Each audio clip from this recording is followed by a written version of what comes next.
Bonjour, bonjour. J'espère que vous allez bien, que tout se passe pour le mieux pour vous. Alors, je vous ai habitué au nouveau podcast de l'Académie de l'Abondance dans lequel j'ai le plaisir de recevoir des femmes entrepreneurs, des femmes ambitieuses qui ont pris la décision de se lancer à leur compte. Et donc, je reçois des entrepreneurs qui sont aujourd'hui à des niveaux d'entrepreneuriat, des niveaux de maturité entrepreneuriale différentes. Donc aujourd'hui, nous avons le plaisir de recevoir Raja qui a décidé de se lancer à son compte, boulot, puisque Raja est salariée et elle a fait le choix de lancer un business en side hustle. Donc, bonjour Raja. Bonjour, Bonjour, comment vas-tu? très bien, merci à toi. Merci beaucoup Raja d'avoir accepté mon invitation. Alors aujourd'hui, nous allons parler de ton parcours. Donc tu es aujourd'hui salarié et tu as décidé de te lancer à ton compte pour justement développer un business de cœur, un business qui te plaît, parallèlement à ton salariat. Tu as fait ce choix justement pour te lancer, on va dire, de manière sécurisée le temps que ça prenne avant que tu puisses te lancer à ton compte de manière, de manière autonome et à 100%.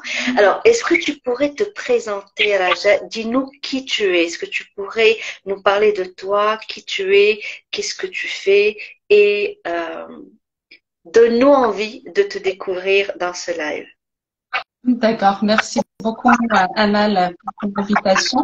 Je suis Driss Raja, je suis coach de vie et coach praticien PNL. Je suis spécialisée dans le coaching de résolution pour les mamans ambitieuses. Et j'ai décidé ou bien j'ai fait ce choix de coacher ou bien d'accompagner ce genre de femmes parce que je le suis moi aussi. Je suis une maman et j'ai fait un long parcours avant d'arriver jusque-là. Donc, ça m'a tenu toujours à cœur de faire un projet personnel, une entreprise que je peux gérer moi-même. Il y a 16 ans de ça, j'avais eu mon diplôme en kinésithérapie et en même temps, j'avais fondé ma petite famille et j'ai fait le choix de laisser de côté mon projet professionnel pour m'occuper pleinement à ma petite famille parce que je venais d'avoir un petit enfant. Donc, je disais, je vais laisser le projet de côté le temps que mon enfant puisse aller à la crèche. Puis, je retardais, je vais attendre que mon enfant soit autonome et ainsi de suite. Par la suite, j'ai eu mon deuxième enfant et le projet, voilà, je l'ai oublié un petit peu. Je me suis déconnectée de mes valeurs, de ce que je voulais faire, de mes désirs, de mes rêves. Et je suis restée focus sur ma petite famille. J'avais choisi en même temps la facilité pour pouvoir avoir un revenu en fin de mois. C'est-à-dire que j'ai choisi de travailler dans les centres d'appel.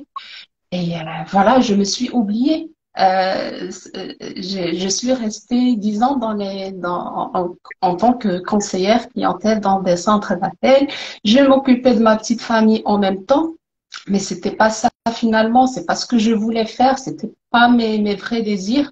Et petit à petit, je sentais la pression, le stress, rien n'allait dans ma petite famille, alors que pour moi, c'était un sacrifice de pas m'occuper de mon projet professionnel pour rester focus là sur ma petite famille, mais c'était pas ça finalement. Mais ma relation avec mon conjoint il n'était pas bien parce que c'est normal parce que moi au fond de moi j'étais pas bien, j'étais pas à ma place et je pouvais dire que je frôlais le burn-out. Et là le burn-out c'est pas à cause de la société où je travaille, mais c'est parce que je faisais un travail qui ne m'épanouissait pas. Et c'est là où une sonnette d'alarme a commencé à se déclencher dans ma tête et je me disais, je dois trouver une solution, sinon je risquais de perdre ma petite famille qui était tout pour moi à cette époque. Donc, je faisais tout et tous les sacrifices, c'était pour ça. Et finalement, il était hors de question que je la perde. Et du coup, c'est à ce moment-là que j'ai fait appel à des coachs pour m'accompagner, pour m'aider à sortir de cette situation. Je me suis fait coacher. En même temps, j'ai fait un travail sur énergétique, sur l'harmonisation de mes chakras. J'ai utilisé la méthode EFT Oui. pour pouvoir me reconnecter à moi-même, pour pouvoir reconnecter à mes valeurs, apprendre à élever ou bien à reprendre cette estime de moi-même, cette confiance en moi. Et au fur et à mesure, j'ai trouvé que voilà, je me penchais plutôt dans le coaching. C'est ce qui me plaisait de faire. Et comme j'ai été coachée et je vois l'impact que ça a fait sur moi, sur ma vie, ça m'a vraiment sauvée. J'ai passé une formation de coach à l'Institut international de coaching de Genève. Dans le même institut, j'ai fait une formation de praticien en PNL il y a à peu près 4 ans de ça. Et voilà, j'ai choisi de garder mon travail actuel en tant que salarié, le temps que je puisse me lancer dans mon activité de coach. Et voilà, pour l'instant, je suis passée en mi-temps sur mon travail de salarié parce que mon activité a commencé un petit peu à bouger et j'attends juste de pouvoir avoir un chiffre d'affaires stable. Voilà, et c'est à ce moment-là que je vais quitter le salariat. Merci beaucoup pour cette introduction, pour cette présentation et bravo d'avoir fait le choix de sauter le pas. J'imagine que, comme tu l'as bien mentionné, c'était pas facile parce que c'était à la suite, enfin c'était à la limite du burn-out. Hein, c'est d'après ce que tu as dit, voilà, tu étais vraiment très très mal et que finalement ce choix c'est, j'allais dire davantage imposé à toi. Tu t'es dit c'est pas possible, je n'aime pas ce que je fais, je me retrouve pas dans ce que je fais.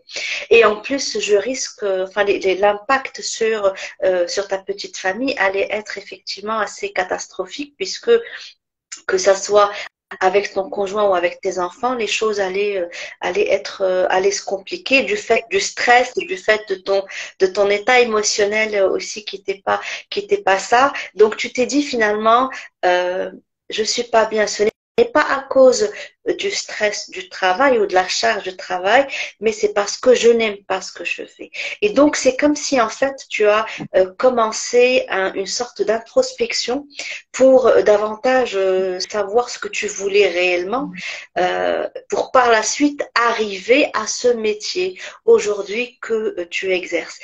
Dis-nous maintenant, comment s'est fait ce déclic, mis à part le fait que tu t'es senti mal, est-ce que tu t'es réveillé un jour et tu t'es dit, voilà, j'arrête aujourd'hui, je me lance. Comment ça s'est fait, comment ça s'est passé, à quel moment tu as connu ce déclic? Le déclic, je l'ai connu vraiment, on va dire, c'était d'un seul coup.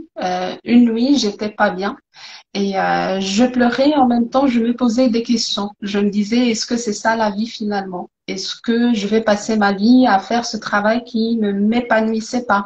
Voilà, c'est comme ça, j'ai commencé à me poser ces questions-là. Et par la suite, enfin, c'est après que j'ai compris ça, c'est suite à mes questionnements que j'ai pu avoir des réponses. Donc là, cette nuit, je m'en rappelle très très bien et pour moi, c'était le déclic parce que par la suite, je tombais sur des vidéos qui répondaient à mes réponses. Je trouvais des livres qui, voilà, et c'est là où j'ai commencé à prendre conscience de la situation et petit à petit, par la suite, ça s'est venu bien sûr petit à petit. Je suivais des coachs, des conférenciers sur Internet.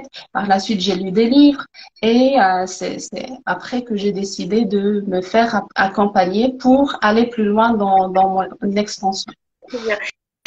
Tu parlais tout à l'heure justement du fait que tu aies fait le choix de te faire accompagner, ce qui est bien entendu une excellente chose parce que quand on se fait accompagner par un expert, ben, on gagne du temps, de l'argent et on avance réellement au lieu de continuer à tourner tout seul autour du pot.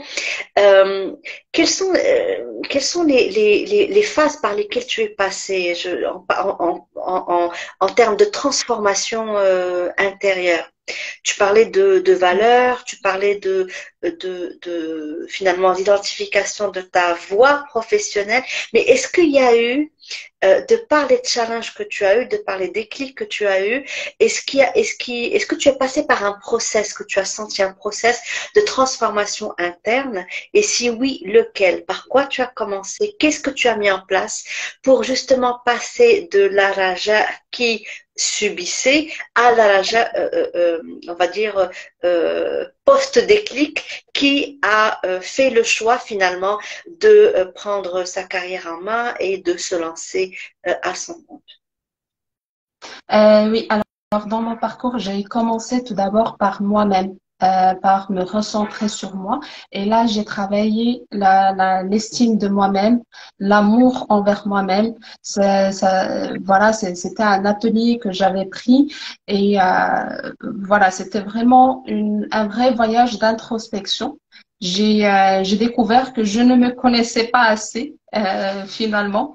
Et voilà, j'ai commencé par ça, une reconnexion à moi, à mes valeurs et à mes désirs. Et c'est à ce moment-là que j'ai su ce que je voulais faire réellement. Après ce travail sur moi-même, j'ai su ce que je voulais faire réellement. Et là, j'ai commencé à poser un objectif et à mettre des petites actions pour pouvoir les atteindre petit à petit. Donc, tout d'abord, c'était un pur travail sur moi-même. Voilà, j'ai pris la décision et la responsabilité. Je me suis dit, tout ce qui se passe, tout ce qui arrive et tout ce qui m'arrive actuellement et la situation dans laquelle je suis actuellement, je suis la seule responsable.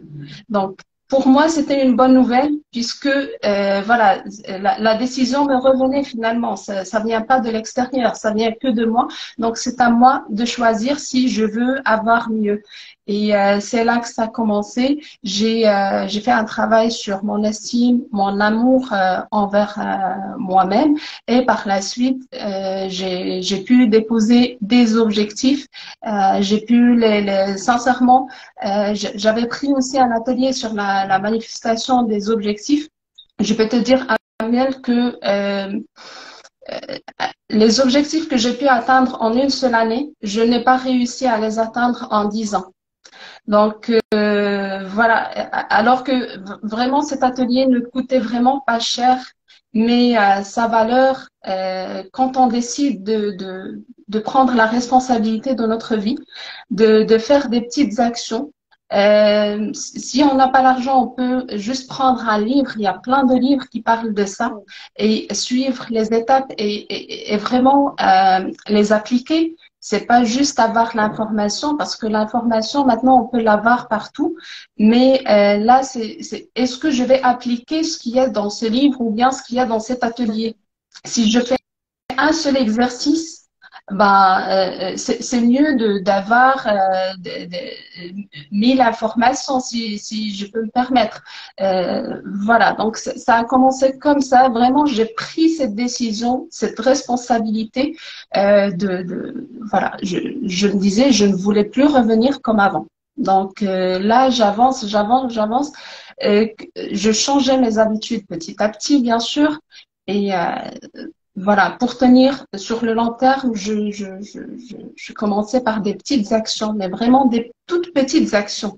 Mais l'essentiel, c'est que je les appliquais et je les suivais. Donc, je baissais pas les bras.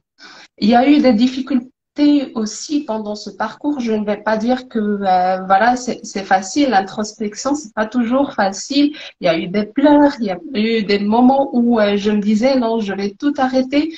Et voilà, je me permets de faire passer je me permettais de faire passer cette situation, cette étape-là.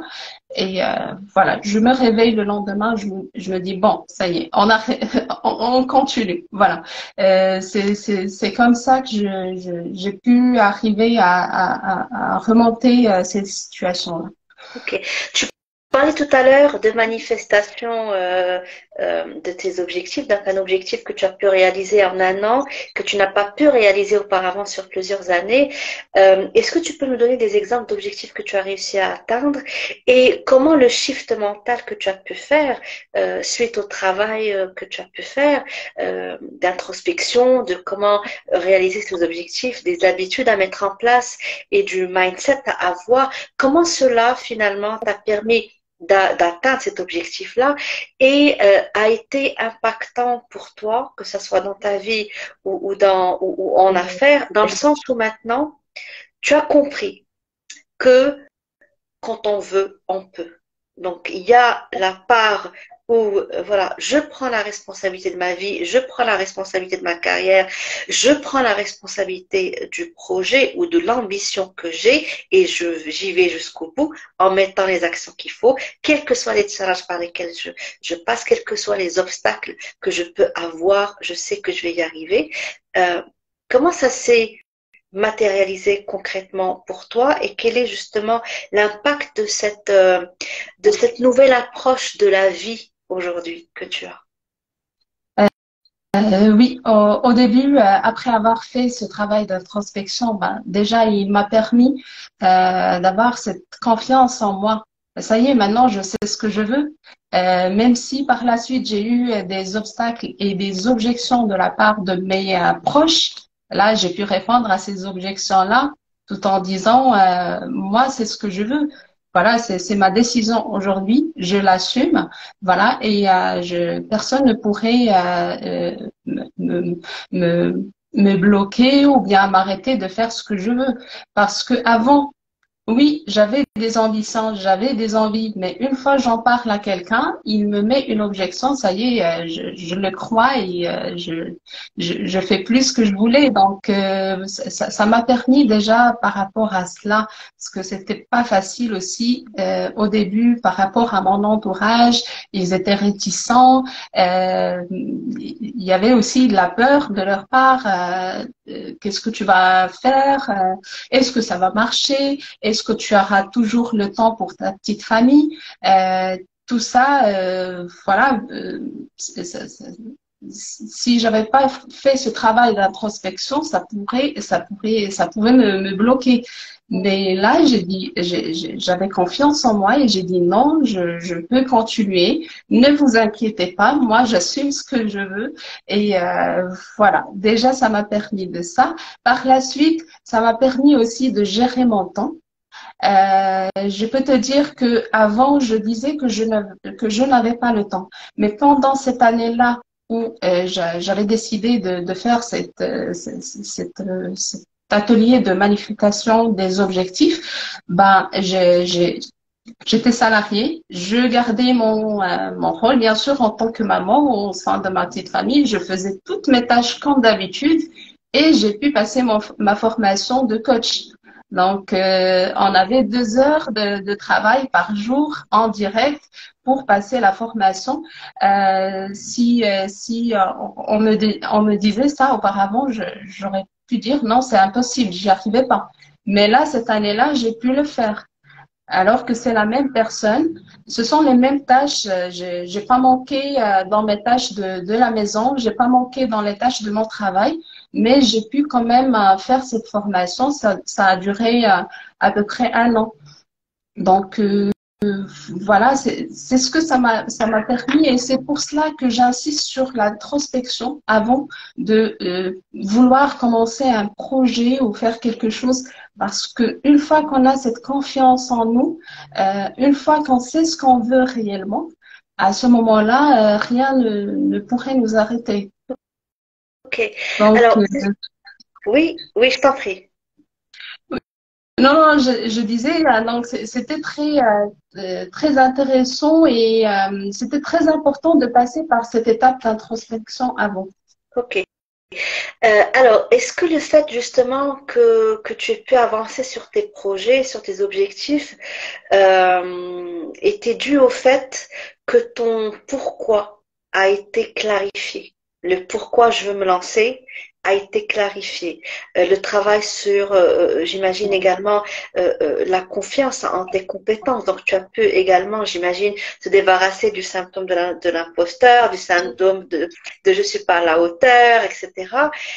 Est-ce que c'est ça ce qui a fait que tu as pu réellement avancer comparativement aux années précédentes, durant lesquelles tu faisais un petit peu la même chose, hein, tu faisais les mêmes tâches, comme tu viens de le dire, que ce soit à la maison ou au boulot, donc c'était assez répétitif, c'était des habitudes qui étaient ancrées et tu te disais à l'époque que c'était impossible pour toi finalement de dégager du temps pour non seulement te former, mais aussi de pouvoir te lancer. Donc, qu'est-ce qui s'est passé justement? Quel est ce changement qui a eu lieu? Est-ce que c'est ton Ouais, pourquoi qui s'est justement. clarifié ou qu'est-ce qui s'est passé? Oui, bien sûr. Quand on sait ce qu'on veut, quand on clarifie nos valeurs, après avoir su mes valeurs, les deux premières valeurs pour moi, c'était la liberté et l'indépendance.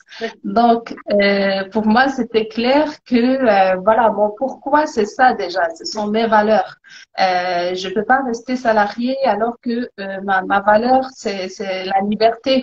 Alors, Et en même temps, je peux. Raja, est-ce que tu peux nous donner une définition de ce que c'est qu'une valeur? Parce que c'est un peu, j'allais dire, on en parle un peu n'importe comment. C'est la définition n'est pas suffisamment claire pour tout le monde. Comment tu définirais toi les valeurs? Est-ce que pour toi c'est des valeurs morales qui sont associées à des actions concrètes, qui sont associées à un type de comportement à avoir et à un objectif également à avoir? Et du coup, c'est ce qui pourrait eh bien expliquer qu'on puisse agir d'une manière ou d'une autre et que ça se répercute même dans les projets que l'on souhaite mener ou dans les objectifs que l'on souhaite atteindre. Quelle définition tu donnes aux valeurs? Exactement. Bah, c'est exactement ça, Amal. La valeur, c'est quelque chose qui est ancré en nous. C'est plus qu'un besoin. On agit selon nos valeurs. C'est-à-dire que je peux avoir un comportement euh, face à une situation et sans comprendre pourquoi, alors que ce comportement-là est dû à une de mes valeurs. Donc, c'est quelque chose qui est ancré en nous, qu'on a dû avoir lors de l'enfance ou voilà, mais c'est quelque chose de très important pour nous. Ça, comme j'ai dit, ça dépasse les besoins et c'est notre moteur en fait. Les valeurs, ce sont nos moteurs. Par exemple, moi aujourd'hui, ma valeur c'est la liberté. Ben, je veux atteindre cette liberté et cette indépendance financière. Ben, je fais tout pour l'atteindre. Mais quand on ne connaît pas nos valeurs, on va agir de manière peut-être négative, peut-être ça va se manifester par de la colère et sans savoir le pourquoi. C'est pour cela que c'est très important de définir, de savoir quelles sont ces valeurs. Au moins, je sais pourquoi j'agis de telle manière.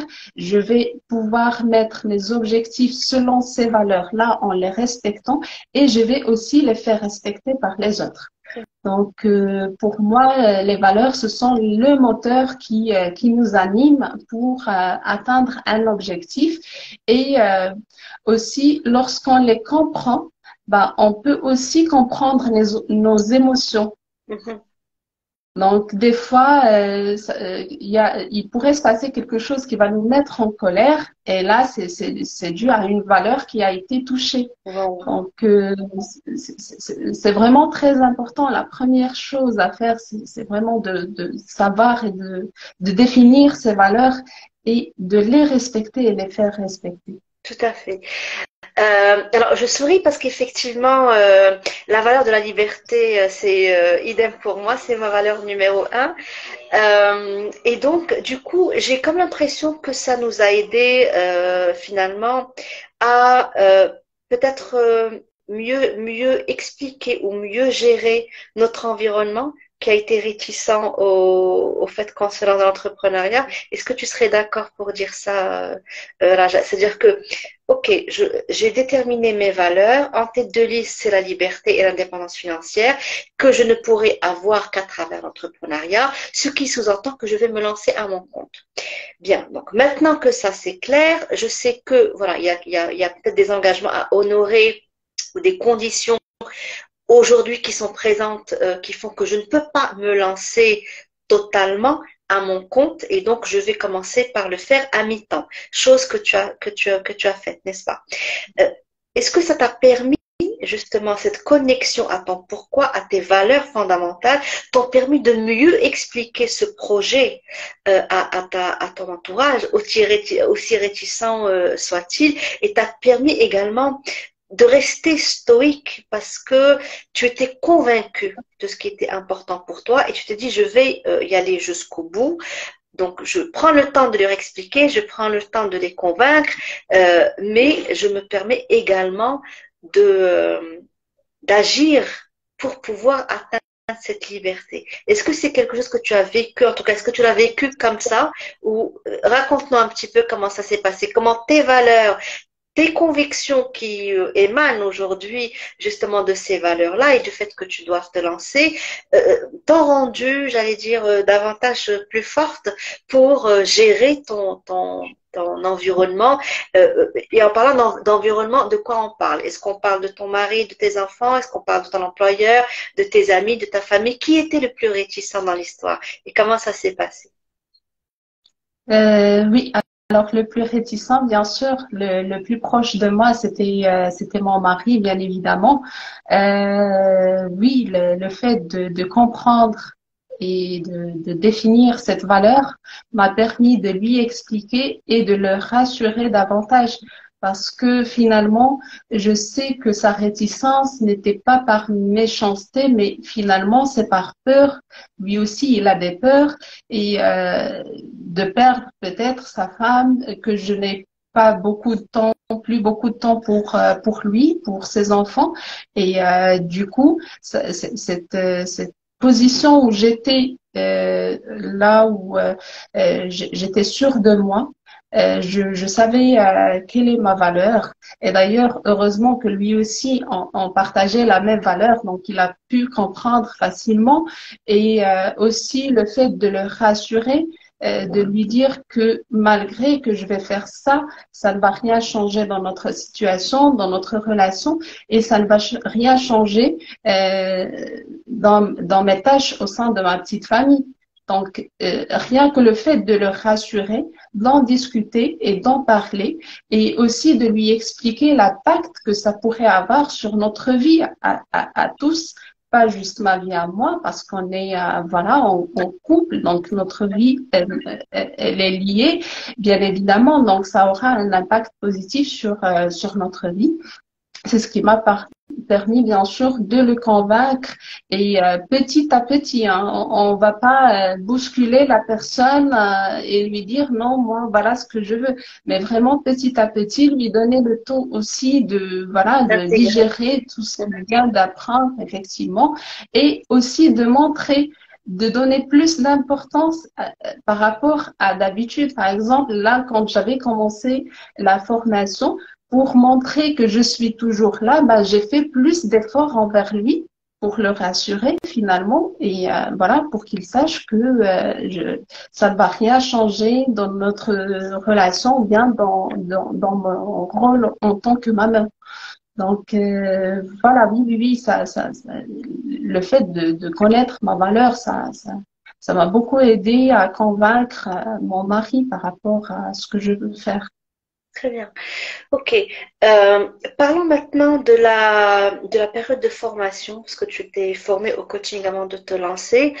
Quel est pour toi l'importance de cette période de formation? On se forme au nouveau métier dans lequel on souhaite se lancer, on se forme également aux fondamentaux de l'entrepreneuriat pour pouvoir se lancer de la bonne manière, parce que gérer une entreprise, c'est pas rien, c'est quand même un gros projet. Il faut savoir j'allais dire, le faire de la bonne manière, en mettant en place les bases pour que ça fonctionne et non pas tenter de faire des choses par-ci par-là en espérant que ça prenne, mais il y a des bases fondamentales à avoir.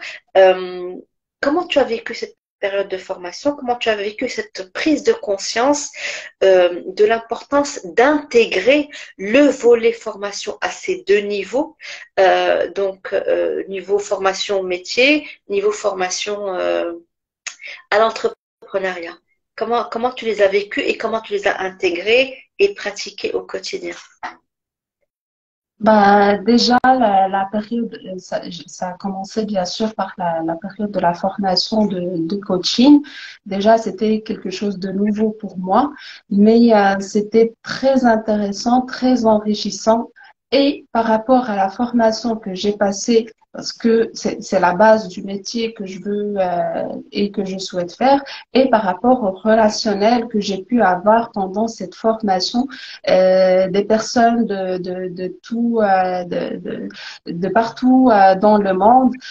On a pu échanger, on a pu voilà, s'encourager et se supporter les uns les autres. Donc déjà, c'était pour moi un nouveau monde, mais ça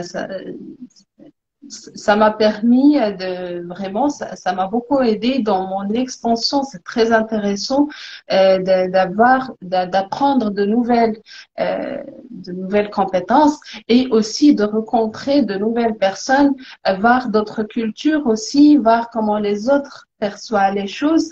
Et c'était fondamental pour moi. Et par la suite, la formation par rapport au marketing du coach aussi, elle m'a permis d'avoir cette base de lancement parce que moi, j'avais jamais fait dans mes précédentes formations, j'avais pas du tout cette notion de marketing, de vente, tout ça. Donc, c'est quelque chose de nouveau que j'avais appris et ça m'a beaucoup permis, ça m'a beaucoup aidé dans mon lancement aussi.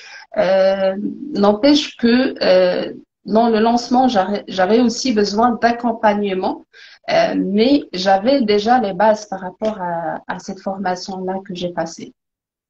Ok, très bien. Euh, comment tu as dépassé la peur de te lancer?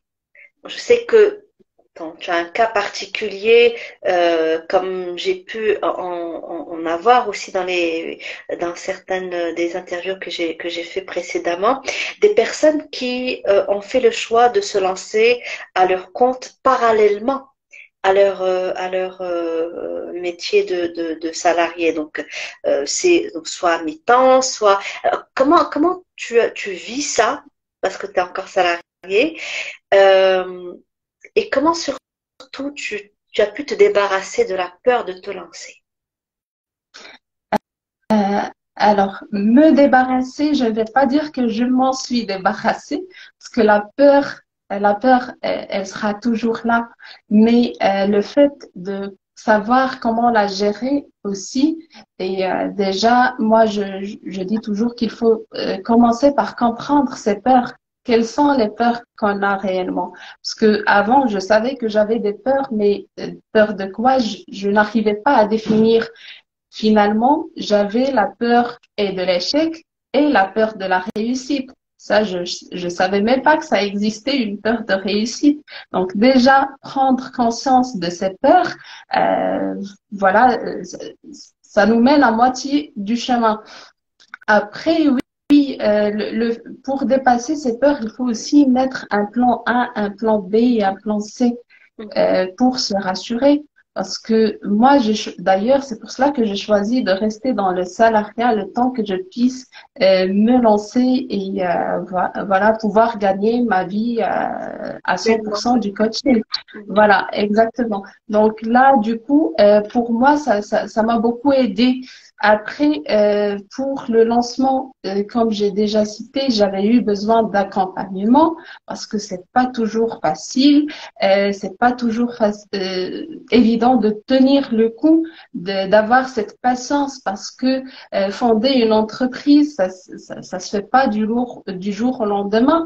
C'est surtout qu'on a des attentes, aussi les attentes de l'entourage. Est-ce que tu as déjà commencé à gagner de l'argent par rapport à ce que tu fais?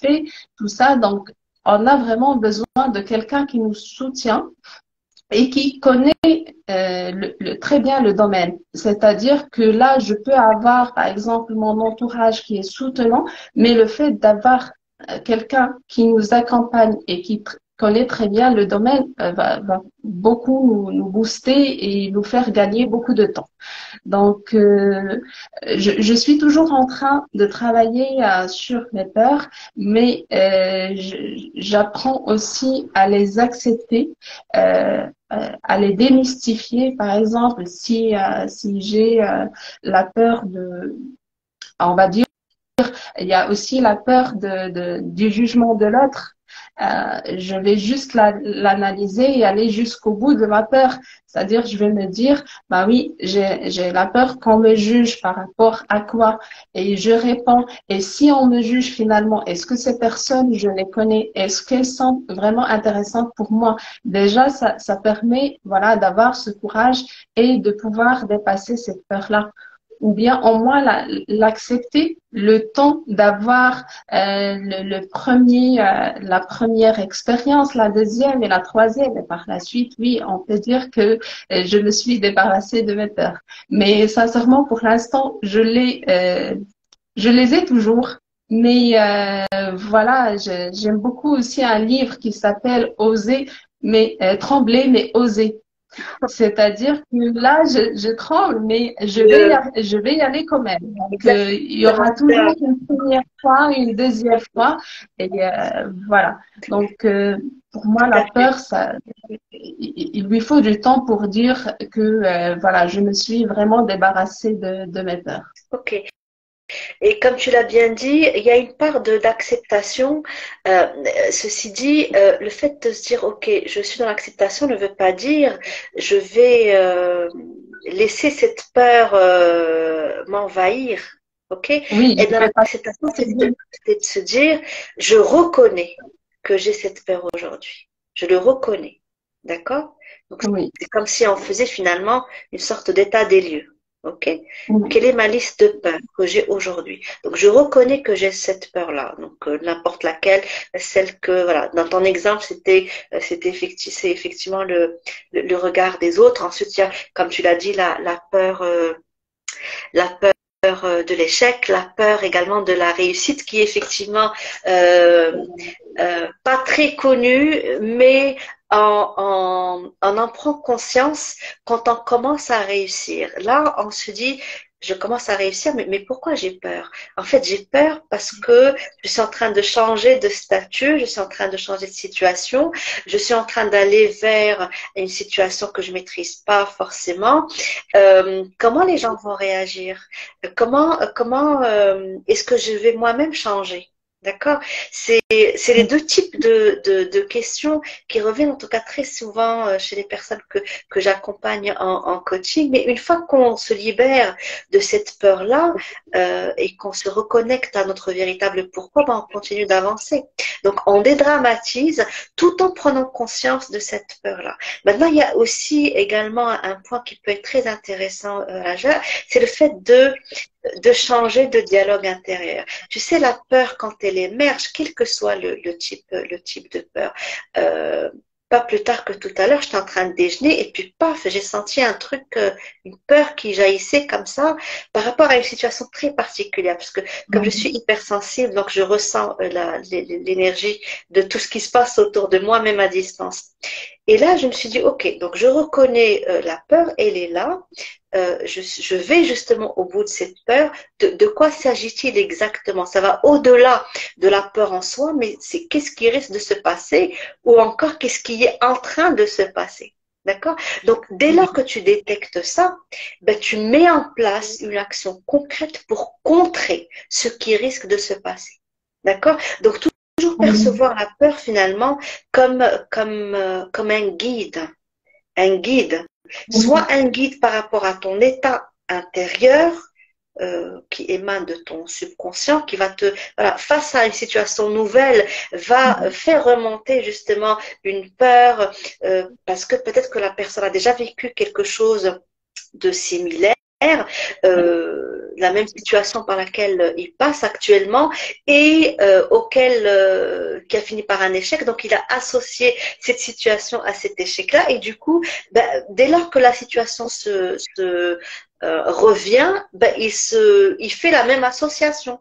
D'accord? Oui. Donc ça veut juste dire, voilà mon état actuel, voilà ce qu'il y a dans mon subconscient actuellement, voilà comment je suis programmée en gros, d'accord? Actuellement. Et donc ça permet effectivement non seulement de reconnaître cette peur, mais de la libérer avec des méthodes. Tu as parlé tout à l'heure de EFT, nous au sein de l'Académie de l'Abondance, j'ai mis en place une technique qui s'appelle la technique d'affirmation de libération émotionnelle. Donc ça libère les peurs, ça libère les émotions négatives et les croyances limitantes que l'on peut avoir, les pensées négatives également. Donc il y a une forme de libération et puis on change et on réécrit l'histoire en tout cas de la situation que l'on désire. Tu vois, ça d'une part. D'autre part, quand la peur est persistante et qu'elle revient souvent, ben cela se dire, ok, première étape, je libère. Deuxième étape, parce qu'encore, tu sais, surtout nous les femmes, on est très intuitives. Donc s'il y a des choses qui reviennent souvent, c'est comme une sorte de SOS. Attention, voilà ce qui se passe. Tu vois? Donc, attention, voilà ce qui se passe. Ok, bon, je l'ai fait passer la première fois, je l'ai fait la deuxième fois.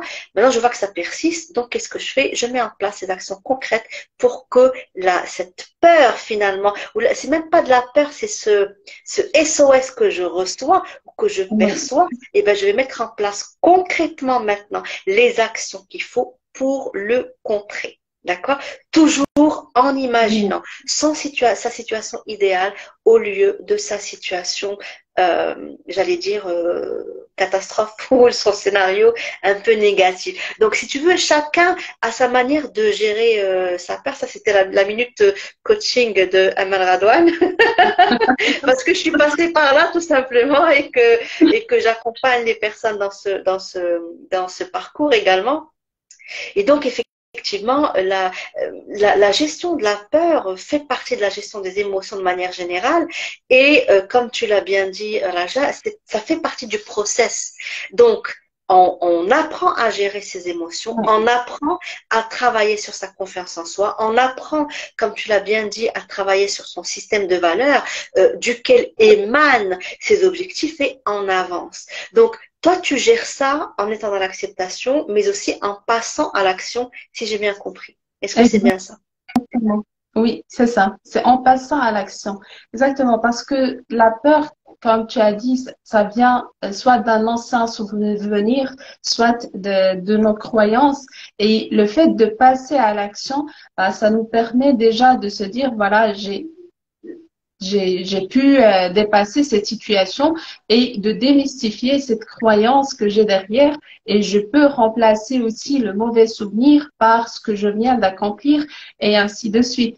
Donc oui, c'est un processus, je vais dire à chaque fois on va dans notre développement ou bien dans notre expansion, à chaque fois on va découvrir de nouvelles peurs ou bien de nouvelles émotions qui vont remonter et c'est pour cela que c'est très intéressant d'apprendre à savoir comment les gérer et voilà, et à vivre avec. Je ne vais pas dire de les garder ou bien de céder à ces peurs-là, mais c'est un processus continu. C'est-à-dire que je vais essayer de démystifier, de dépasser cette peur-là, de la comprendre, de l'accepter et ainsi de suite.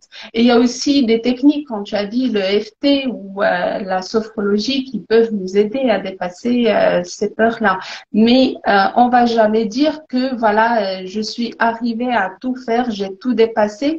Il faut juste savoir que c'est normal. Si on fait un travail sur soi et qu'on trouve qu'on a toujours des peurs qui remontent ou bien des émotions qui remontent, c'est tout à fait normal parce que c'est ça la vie finalement. C'est une évolution continue Et voilà, le fait de comprendre et savoir comment gérer ses émotions et ses peurs, ben, c'est déjà très intéressant et on va évoluer et s'expandre petit à petit. Qu'est-ce qui te fait passer à l'action malgré la peur, justement? À quoi tu t'accroches? C'est quoi l'ancrage que tu as qui te fait passer à l'action et qui te fait avancer malgré la peur que tu peux avoir? C'est ma vision, ce sont mes objectifs et la vision dans laquelle je me vois. Je me mets toujours une vision. Comment je me vois d'ici un an ou bien comment je me vois d'ici 5 ans. Et vraiment, je m'attache à cette version de moi. Je me dis, voilà, coûte que coûte, je vais arriver à atteindre cette personne-là. Parce que, comme je dis tout à l'heure, à un certain moment, je me disais, je ne veux plus retourner à l'ancienne Raja qui était avant. Donc, c'est ça aussi. C'est voilà, j'ai vécu une certaine transformation et j'ai vu l'impact que ça a eu sur ma vie. Et je me dis, si je continue à avancer et à atteindre cette version de moi que je souhaite atteindre, bah, ça serait que meilleur. Donc, je me dis toujours, le meilleur est à venir. Donc, il faut toujours voir les choses grandes, c'est-à-dire, voilà, the big dream, et voilà, mettre des petites actions et se donner le temps aussi, ne pas se mettre de stress. C'est-à-dire que moi, je me suis dit, le jour où j'ai passé ma formation, je me suis dit, allez, je me donne 5 ans pour me dire que voilà, je suis arrivée à me lancer et vivre pleinement du métier que je souhaite faire.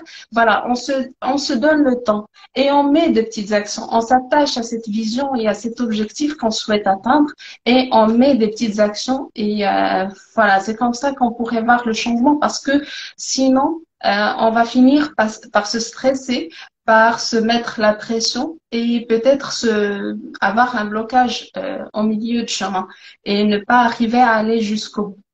Donc, moi, actuellement, ce qui me fait vibrer, ce qui garde cette étincelle en moi toujours allumée, c'est ma vision et la version que je souhaite atteindre. Donc, c'est très important de mettre une vision, un objectif d'ici un an, d'ici 2 ans, 3 ans, comment je me vois. Qu'est-ce que je souhaite atteindre? Et d'ici un an, je vais me mettre un objectif encore plus grand et ainsi de suite. Ok. Est-ce que dans ton démarrage de ton parcours entrepreneurial, est-ce que tu as connu des difficultés ou des obstacles, que ça soit niveau mindset ou que ça soit niveau business? Et si oui, lesquels? Oui, bien sûr, j'ai rencontré des obstacles déjà dans la gestion de mon temps, euh, parfois aussi l'épuisement moral, le fait de voilà d'avoir plusieurs tâches à faire et plusieurs actions à mettre en place. À un certain moment, ça m'a épuisé moralement. Des fois, je vais pas le nier. Hein. Des fois, je me disais que je vais peut-être m'arrêter là. Je n'en peux plus, ça y est.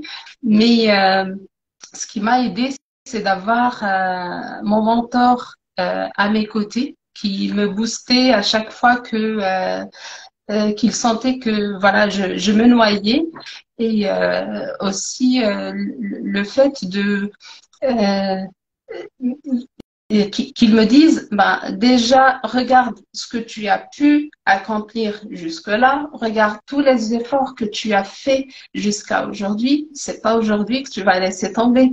C'est comme là, on la voit, le caricature du monsieur avec, qui est dans la mine, qui est en train voilà, de travailler dans la mine et il lui reste juste comme ça pour arriver au cristal. Il laisse tomber, une autre personne vient à sa place et c'est elle qui, voilà. C'est ça, en fait, il est très important de se faire accompagner pendant le lancement parce qu'on risque d'avoir cet épuisement moral, on risque d'avoir, on est des êtres humains finalement. Donc voilà, le fait d'avoir un mentor à côté de moi, c'est ce qui m'a permis de continuer et de, de dépasser les obstacles que j'ai pu avoir. Ok.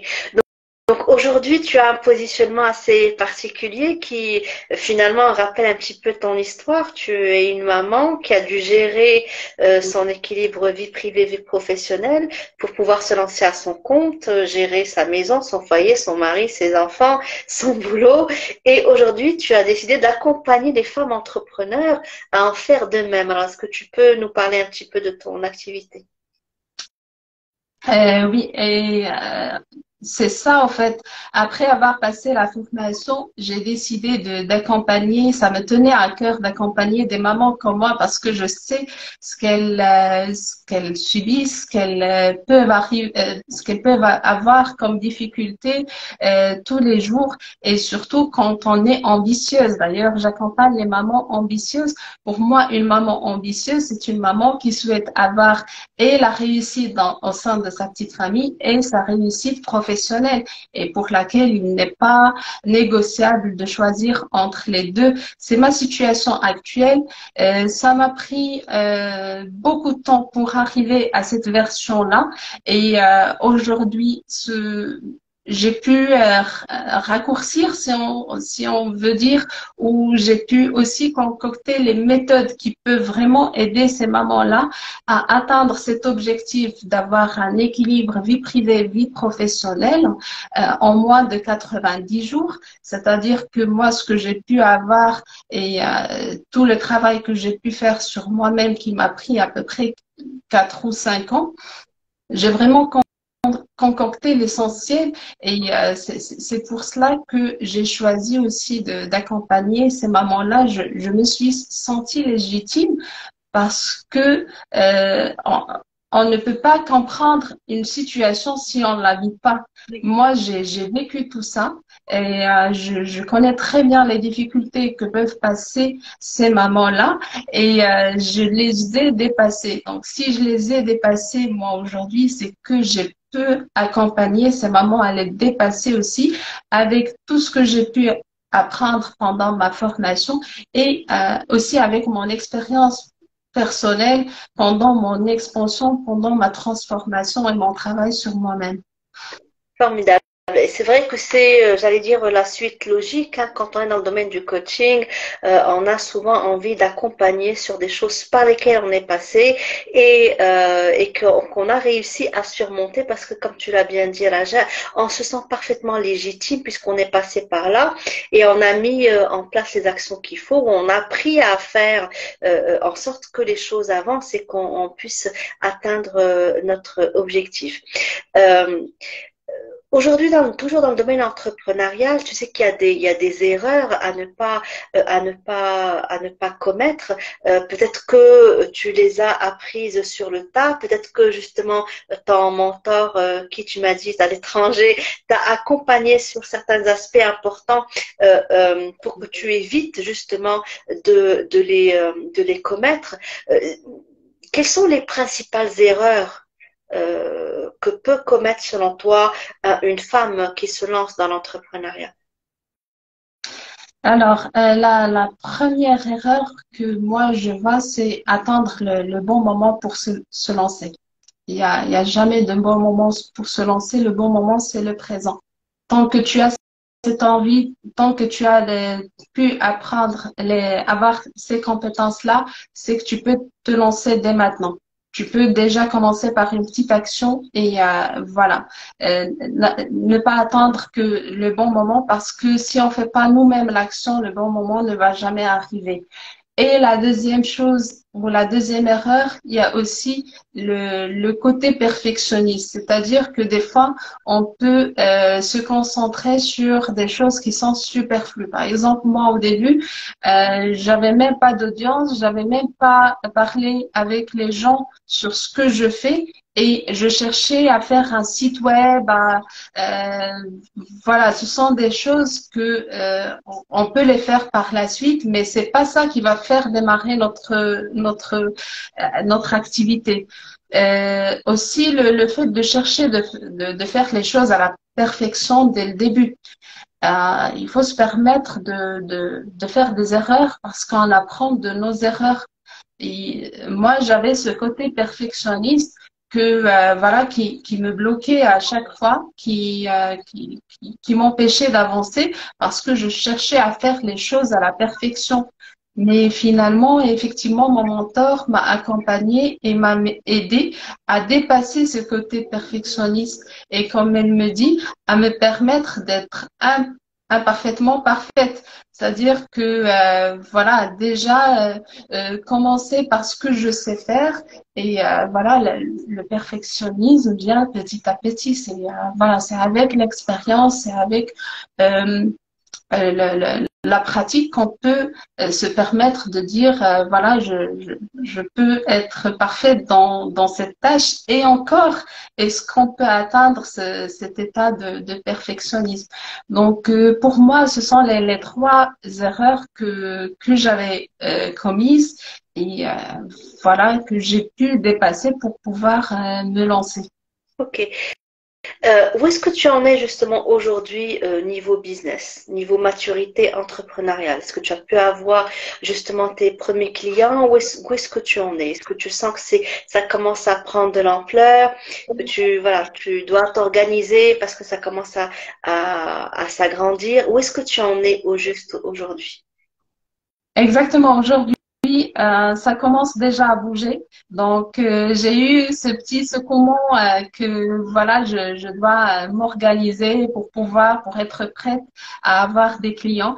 Euh, j'avais aussi, je me permets d'en parler, j'avais créé un journal pour les mamans ambitieuses que je propose actuellement gratuitement sur ma page.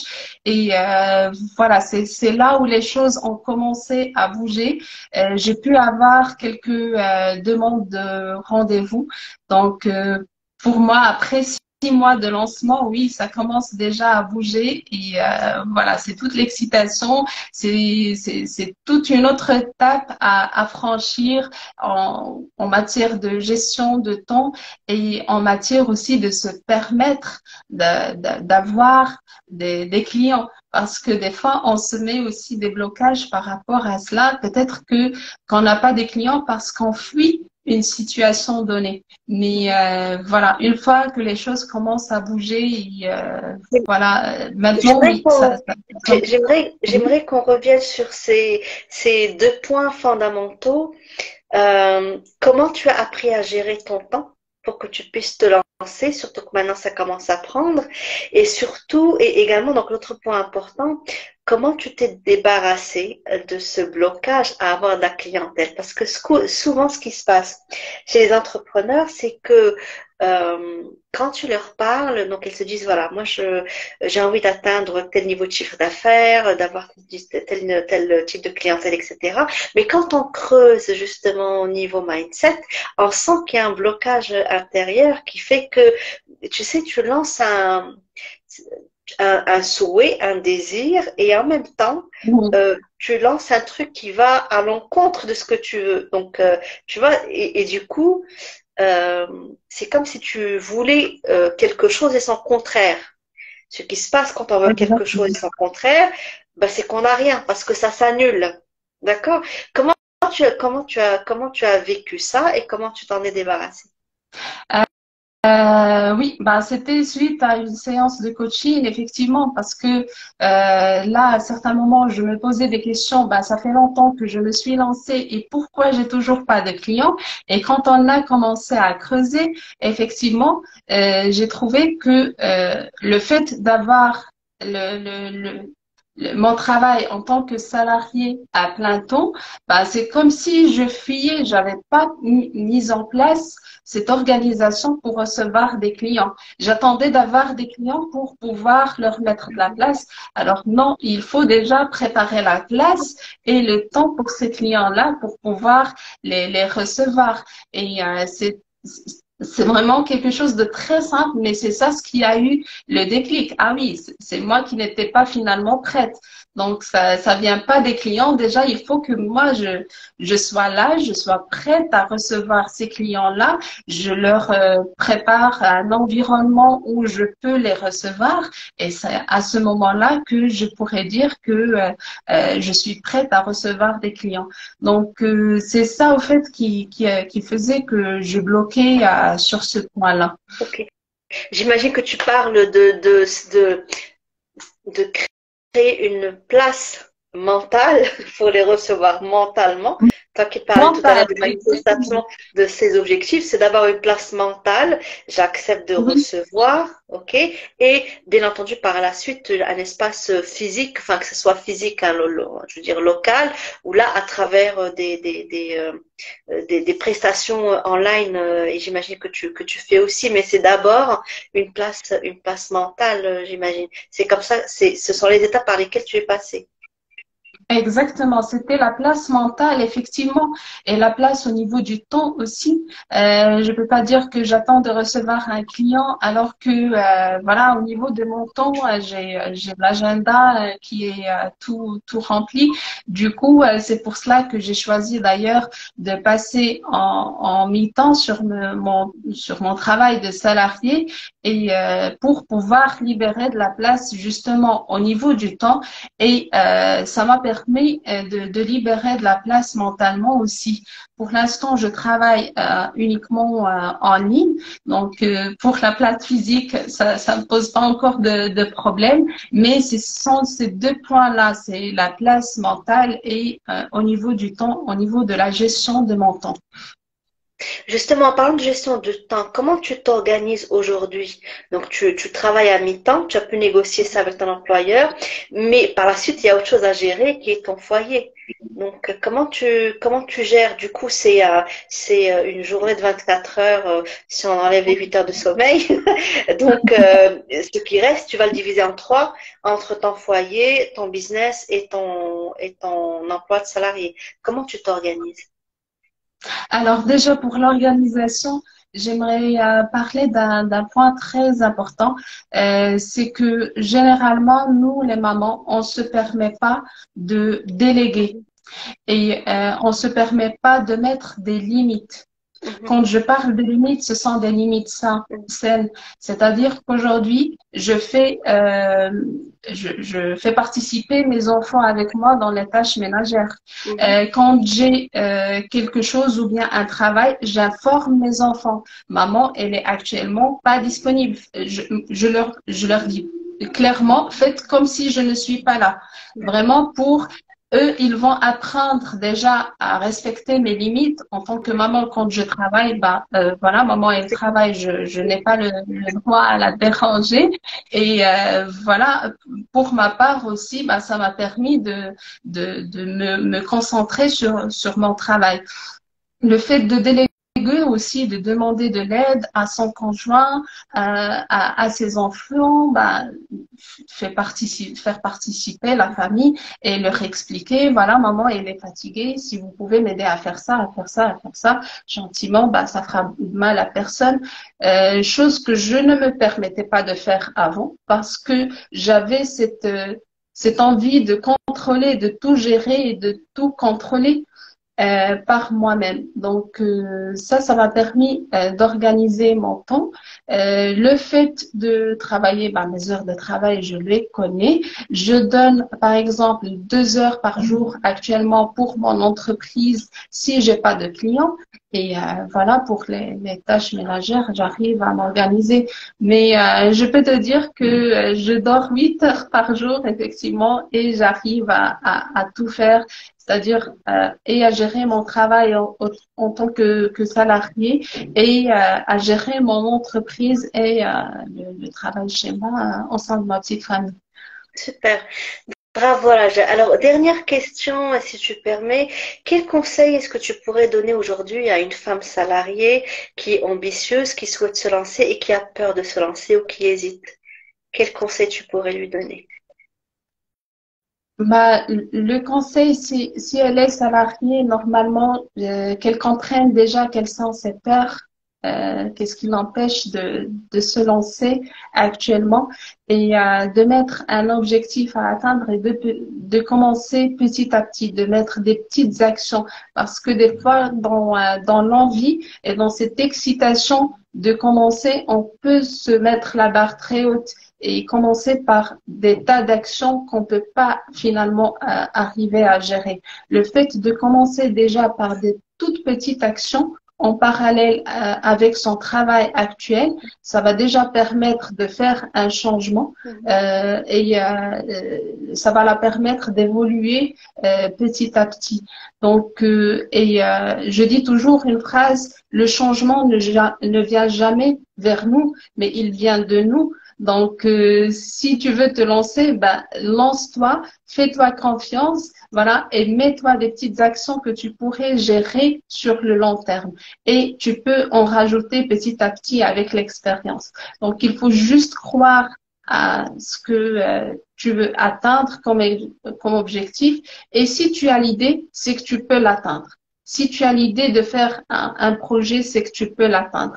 Il faut juste voilà, mettre des petites actions. Si on a besoin d'accompagnement, ben, qu'on se fasse accompagner parce que ça nous fait gagner beaucoup de temps comme pas possible. Et beaucoup d'argent aussi parce on risque de passer par des petites formations pendant des années et finalement, on va avoir besoin d'un accompagnement. Donc, voilà, c'est vraiment ce que j'ai vécu et c'est vraiment le conseil que je peux donner aujourd'hui. Alors, en parlant d'accompagnement, et on va finir sur ça, Raja, comment selon toi on choisit l'organisme ou de la formation, de l'accompagnement que l'on peut suivre? Est-ce qu'il y a des critères à suivre pour pouvoir faire le bon choix donc d'une formation, d'un accompagnement ou d'un type de coaching donné pour qu'on puisse avoir les résultats que l'on souhaite? Quels conseils pourrais-tu leur donner? Parce qu'effectivement, devant cette palette de formations et d'accompagnement qui sont aujourd'hui disponibles, que ça soit online ou offline, comment peut-on choisir? Moi, je sais que pour ma formation de coaching, j'ai mis 1 an et demi avant de choisir parce que je voulais Oui, vraiment m'assurer de que ça soit voilà le bon institut avec son côté rigoureux, avec tu vois. Donc c'était pour moi très très important le type de résultat également qui peut avoir et quels sont selon toi on va dire comment on peut appeler ça, les signes qu'on est, qu'on a trouvé la bonne formation ou il y a le bon programme d'accompagnement. alors, sincèrement, pour moi, ça a été toujours question de feeling. Si Moi depuis le premier aussi, contact, je me... moi aussi, c'est fou, mais c'est incroyable. Tu sens si ça Oui, va passer, si ça va pas il passer. y a une connexion qui se passe. Voilà, voilà. J'ai eu plusieurs propositions, mais il y a eu une personne avec laquelle, dès le premier rendez-vous, il y a eu une connexion qui s'est passée et c'est le plus important parce qu'on va avoir à se confier à cette personne-là. On va avoir à raconter peut-être notre vie, des difficultés par lesquelles on est passé, que ce soit dans notre enfance, que ce soit dans le passé. Et le fait d'avoir une certaine connexion, qu'on se sent à l'aise avec cette personne-là, bah, pour moi, c'est le critère numéro un. C'est Mhm, et bien sûr voir si déjà cette personne a réussi dans ce qu'elle veut m'accompagner actuellement. mhm. Qu'est-ce qui te parle le plus quand tu vois ce que fait l'Académie de l'Abondance? Parce qu'on en a discuté, tu me disais que tu suivais depuis un moment, que ça te Oui. plaisait. Qu'est-ce qui te parle le plus? Déjà, le fait de donner des astuces et des informations sans attendre de retour, là, c'est vraiment être généreux dans ce qu'on fait. Et là, chez vous, Madame Amal, je l'ai vu. D'ailleurs, je vous suis depuis longtemps.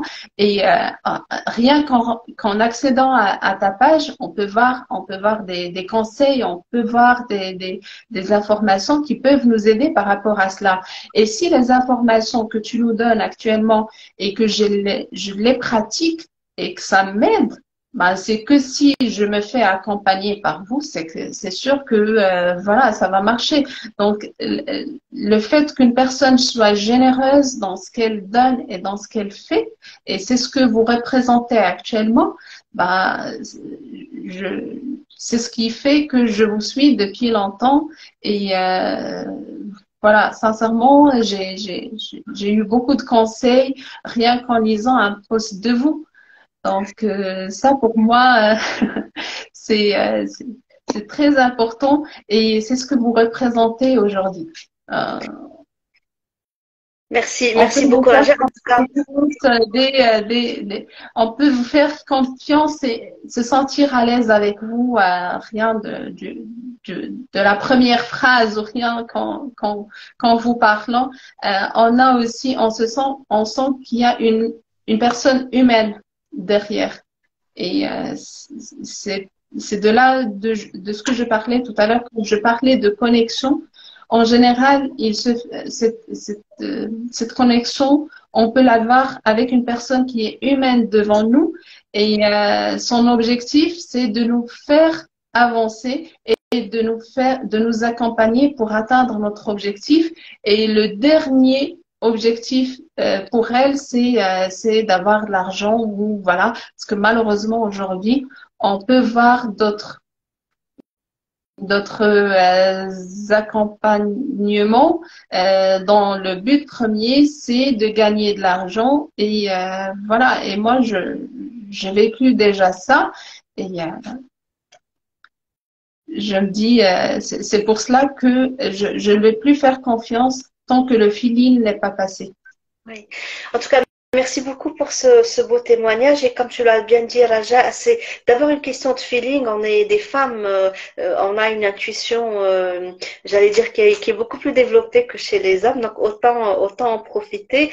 Et soit qu'on sent ce feeling, soit qu'on sent cette confiance dont tu as parlé, qui dit confiance, dit sentiment de sécurité, dit je peux me lâcher, dit je peux faire confiance. Tu vois, la confiance se construit comme tu dis, et puis elle se voit concrètement dans les actes concrets. Il y a toujours une cohérence. C'est très important de voir la cohérence entre ce que dit la personne et ce qu'elle fait en réalité. Et comme on sait, voilà, quand ça vient du cœur, on n'est pas dans le, on dépasse tout le volet. J'allais dire où je fais les choses par intérêt, etc. On sait que ça nous reviendra d'une manière ou d'une autre. D'ailleurs, on dit souvent Del khair unsa.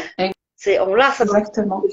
Del khair unsa, ça te reviendra d'une manière ou d'une autre, que ça soit une bénédiction particulière, que ça soit une protection particulière. On peut pas savoir d'où ça vient. Mais l'intention première est bonne, c'est celle d'aider, de donner, sans, je vais pas dire sans compter, parce qu'il y a quand même un respect à avoir de soi-même, de sa propre énergie, de ses objectifs que l'on souhaite atteindre. Donc, c'est important d'avoir cet équilibre entre je donne et je reçois. Mais dans le business, il me semble important d'intégrer vraiment et de représenter vraiment cette valeur contribution. Parce que quand on est dans le business, on le fait pour un besoin donné qui est la liberté, le fait de ne pas avoir à dépendre de quelqu'un, mais de créer sa propre richesse. Et puis, quand on y réfléchit, l'entrepreneuriat, c'est le plus vieux métier du monde, hein, c'est le commerce, c'est depuis le Jahiliya, les gens qui ont fait le commerce, hein, c'est depuis toujours, hein, c'était le seul métier qui existait, donc c'est pas quelque chose de nouveau, et il y a eu des générations et des générations et des générations d'entrepreneurs, et ceux qui ont perduré, ben, ce sont ceux qui se sont attelés arriver justement à produire de la qualité, à mieux connaître le besoin de leur cible, de leur client pour justement y répondre de la meilleure manière qui soit et toujours de donner en donne avant de recevoir. Parce que pour que quelqu'un te fasse confiance, il y a qui tu es, ta personne, ce que tu véhicules en termes de valeur, en termes d'aura également et d'énergie, parce qu'on le sent. On le sent, tu peux avoir une personne qui peut avoir un beau sourire, mais tu sens qu'à l'intérieur c'est pourri. Alors que tu peux avoir l'inverse, une personne qui voilà, qui n'est pas très expressive, mais quand tu vois comment elle agit concrètement, elle incarne la bonté, comme tu dis, la générosité, etc. Et donc l'idée c'est de se dire, je contribue, je donne, et je suis, comme tu l'as dit tout à l'heure, dans cette vision, dans la vision que je souhaite manifester, tu vois, et toujours c'est une vision dans laquelle on intègre le bien pour soi et pour les autres.